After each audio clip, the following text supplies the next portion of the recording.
Bonsoir Maryse Burgot. Bonsoir Anne-Sophie. Alors le Brexit a-t-il été une bonne affaire pour les Britanniques? Alors prenons par exemple le domaine du commerce.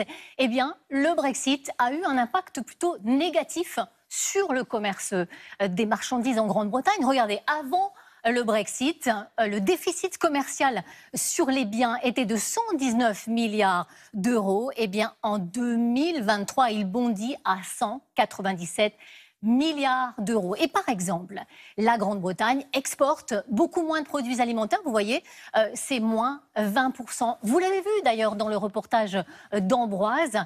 Le Brexit est vraiment synonyme de complexité administrative. Voyons maintenant l'impact sur l'immigration.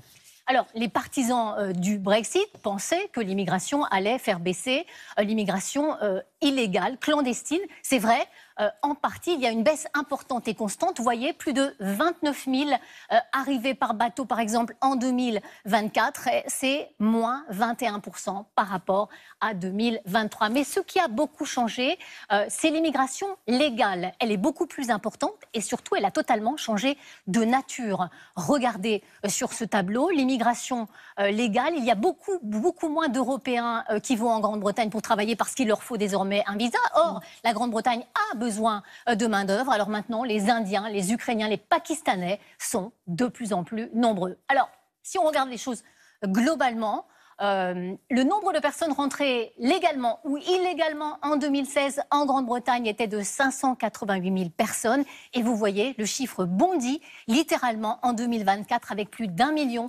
200 000 personnes. Merci Maryse.